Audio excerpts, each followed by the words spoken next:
Hello students, आज हम start करेंगे क्लास 12 इलेक्ट्रोकेमिस्ट्री। सबसे पहले हम लोग थोड़ा सा इसके बारे में इंट्रोडक्शन करेंगे। इलेक्ट्रोकेमिस्ट्री चैप्टर है, इसमें आपको पढ़ना है दो सेल के बारे में। सबसे पहला हम लोग पढ़ेंगे इलेक्ट्रोकेमिकल सेल। इलेक्ट्रोकेमिकल सेल क्या होते हैं।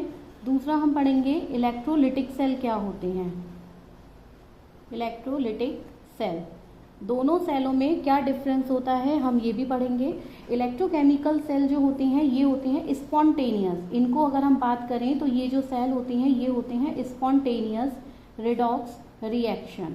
यहाँ हम पढ़ते हैं स्पॉन्टेनियस रिडॉक्स रिएक्शंस के बारे में, और यहाँ हम पढ़ते हैं नॉन स्पॉन्टेनियस। दो तरीके के हम पढ़ेंगे, spontaneous and non spontaneous redox reaction. दोनों में क्या डिफरेंस होता है। स्पॉन्टेनियस मतलब कि जो अपने आप रिएक्शन हो जाती है, जैसे आपके घर में बिजली गई तो तुरंत से आपके इन्वर्टर ने काम किया, इट मीन्स वहाँ पे क्या हो रहा है स्पॉन्टेनियस में हो रहा है जो केमिकल एनर्जी है, केमिकल जो रिएक्शंस हैं उसके अंदर जो केमिकल एनर्जी है आपकी, वो कहाँ कन्वर्ट हो रही है, वो कन्वर्ट हो रही है आपकी इलेक्ट्रिकल एनर्जी में।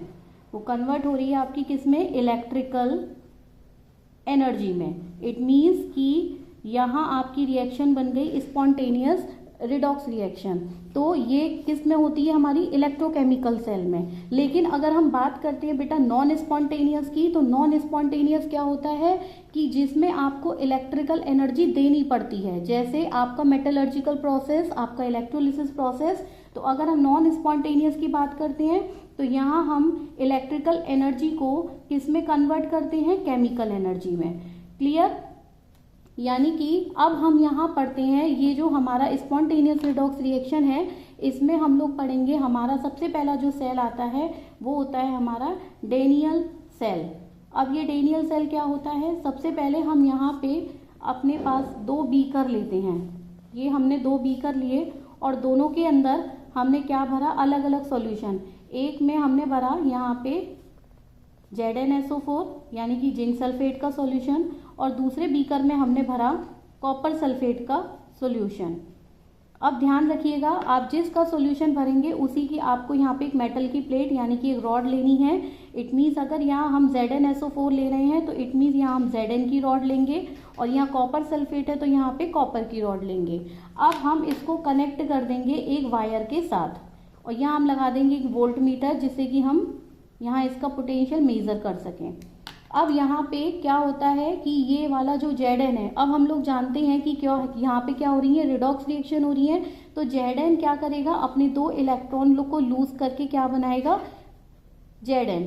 इट मीन्स कि यहाँ पे जिंक क्या कर रहा है, इलेक्ट्रॉन लूज कर रहा है। तो यहाँ से क्या हो रहा है, इस रॉड से इलेक्ट्रॉन जो है वो लगातार कहाँ फ्लो हो रहे हैं, वो फ्लो होते जा रहे हैं कॉपर की प्लेट के पास। यहाँ पे कॉपर की प्लेट के पास इलेक्ट्रॉन जो है फ्लो, और करंट कैसे फ्लो होगा, करंट हमेशा अपोजिट डायरेक्शन में फ्लो होगा। इट मीन्स करंट जो फ्लो हो रहा है वो कहाँ जा रहा है, कॉपर से Zn की तरफ। तो हमने क्या देखा कि जो हमारे ये प्लेट्स हैं, यानी कि यहाँ से इलेक्ट्रॉन फ्लो हो रहे हैं, इट मीन्स ये हमारी कौन सी प्लेट है, एनोड, क्योंकि यहाँ पे नेगेटिव चार्ज है, और यहाँ पे क्या है, पॉजिटिव चार्ज। तो ये हमारा क्या हो गया, कैथोड। ठीक है। अब यहाँ हम क्या देख रहे हैं, हमने ये देखा फ्लो ऑफ इलेक्ट्रॉन क्या रहा, फ्लो ऑफ इलेक्ट्रॉन रहा आपका Zn to copper. Flow of electron हमारा रहा Zn टू कॉपर। और करंट कैसे फ्लो हो रहा है, करंट हमारा फ्लो हो रहा है कॉपर से कॉपर टू Zn। ठीक है। लेकिन यहाँ पे अभी ये हमारा सेल जो है वो बेटा इनकम्प्लीट सेल कहलाएगा, मतलब हाफ सेल है। इनकम्प्लीट नहीं बोलेंगे हम इसको, बोलेंगे ये हमारा हाफ सेल रिएक्शन है। ये कंप्लीट कब होगी हमारी रिएक्शन, जब हम यहाँ पे एक लगा देते हैं इन दोनों के बीच में सॉल्ट ब्रिज। इसका काम बहुत इंपॉर्टेंट होता है। ये जो सॉल्ट ब्रिज होता है, सॉल्ट ब्रिज का काम क्या होता है कि जो यहाँ पे रिएक्शन हो रही है Zn और कॉपर की, जो इनके बीच में आयंस फ्लो हो रहे हैं, ये जो हमारे पास ये जो सॉल्ट ब्रिज है बेटा, इसकी ये किसका सॉल्यूशन भरा होता है, इसके अंदर भरा होता है अगार अगार सॉल्यूशन, मतलब जेलेटिन। एक जेली जैसा स्ट्रक्चर होता है, अगार अगार सॉल्यूशन होता है जिसके अंदर के आयंस होते हैं। अब यहाँ पे क्या होता है, हमने दो रिएक्शन पढ़ी, Zn2 पॉजिटिव से हमारे क्या बन रहे हैं, Zn, यानी कि हमारा जो इलेक्ट्रॉन्स है वो यहाँ से फ्लो हो रहा है, लेकिन आयंस कौन से, अभी ये भी आयन बचे हैं। अगर मैं बात करूँ कॉपर की, तो कॉपर कहाँ डिपोजिट, यहाँ पे कॉपर जो है वो इस वाली रॉड पे आके ये यहाँ पे कॉपर जो है डिपॉजिट होता जा रहा है। अब आपने देखा होगा कि घर में जो हम सेल यूज करते हैं, हम रिमोट में सेल यूज करते हैं, घड़ी के सेल यूज करते हैं, एक टाइम के बाद आके क्या होते हैं, वो सेल जो है काम करना बंद कर देते हैं। तो ऐसा क्यों होता है, वो इसी सेल की वजह से होता है। किस लिए, कि जब यहाँ से इलेक्ट्रॉन धीरे धीरे ये फ्लो हो रहे हैं, बेटा ये फ्लो होते जा रहे हैं, तो यहाँ से क्या हो रहा है, यहाँ पे कॉपर जो है वो डिपॉजिट होता जा रहा है। तो इसकी जो रॉड है वो कैसी होती जा रही है, थिक होती जा रही है, ये थिक होती जा रही है। और जब यहाँ से इलेक्ट्रॉन लगातार फ्लो होते रहेंगे तो ये वाली रॉड कैसी हो जाएगी, थिन हो जाएगी। ठीक है, मतलब ये मैं यहाँ दिखा देती हूँ, ये देखिए यहाँ पे ये रॉड कैसी होती जा रही है, थिन होती जा रही है। तो धीरे धीरे एक टाइम के बाद आके जब ये रॉड बिल्कुल थिन हो जाएगी तो हमारा सेल जो है वो वर्क करना बंद कर देगा। अब इसमें जो मेन इंपॉर्टेंट बात आती है वो आती है सॉल्ट ब्रिज की। ये जो हमारा सॉल्ट ब्रिज है इसका काम क्या होता है, क्योंकि इसके बिना मेरा सेल जो है ये कंप्लीट नहीं माना जाएगा। तो यहाँ पे क्या होता है, ये जो Zn के आयंस यहाँ पे मूव कर रहे हैं, ये जो Zn2+ आयन यहाँ पे मूव कर रहे हैं, और इधर जो है कॉपर तो यहाँ डिपोजिट हो गया, लेकिन यहाँ पे क्या बचा, सल्फेट।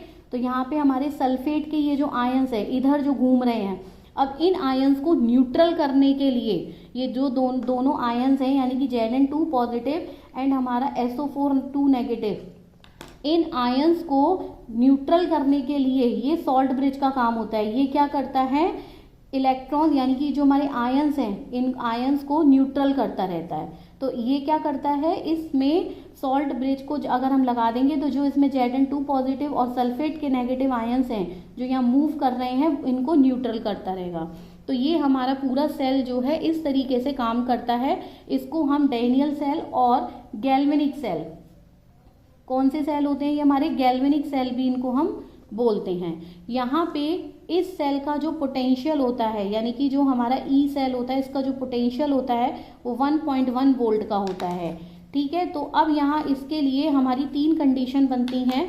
सबसे पहले अगर हम एक्सटर्नल पोटेंशियल, इसका मतलब है कि जो हम ई एक्सटर्नल पोटेंशियल दे रहे हैं, अगर हमारा एक्सटर्नल पोटेंशियल जो है वो कम है 1.1 वोल्ट से, तो हमारे जो इलेक्ट्रॉन्स का फ्लो होगा वो हमारे इलेक्ट्रॉन का फ्लो कैसे होगा, Zn से, यानी कि एनोड से कैथोड की तरफ, यानी कि जो हमारे इलेक्ट्रॉन्स फ्लो हो रहे हैं Zn2 कैसे फ्लो हो रहे हैं, कॉपर।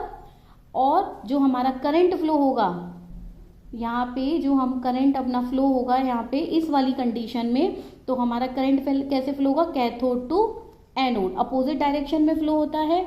ये हमारा होता है फर्स्ट केस।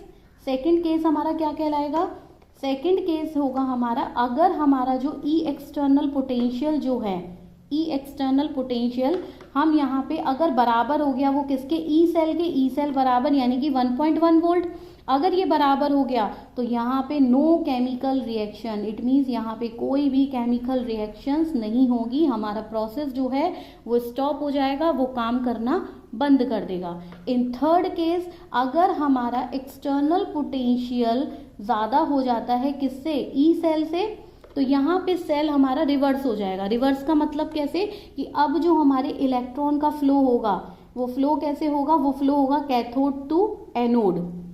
और जो हमारा करंट फ्लो होगा, करंट कैसे फ्लो होगा, हमारा करंट फ्लो होगा जस्ट इसका अपोजिट, यानी कि एनोड से कैथोड की तरफ। देखो दोनों में डिफरेंस है, यहाँ पे हमारा जो इलेक्ट्रॉन फ्लो हो रहे हैं वो एनोड से कैथोड पे फ्लो हो रहे हैं, और यहाँ हमारे इलेक्ट्रॉन फ्लो हो रहे हैं कैथोड से एनोड पे।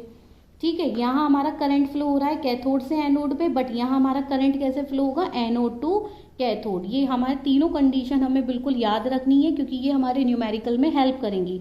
और अगर पोटेंशियल बराबर हो गया तो कोई केमिकल रिएक्शन नहीं, मतलब यहाँ पे सेल जो है वो काम करना बंद कर देगा।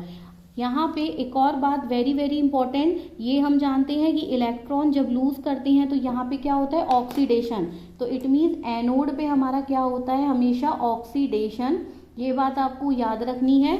और कैथोड पे हमेशा क्या होगा, रिडक्शन।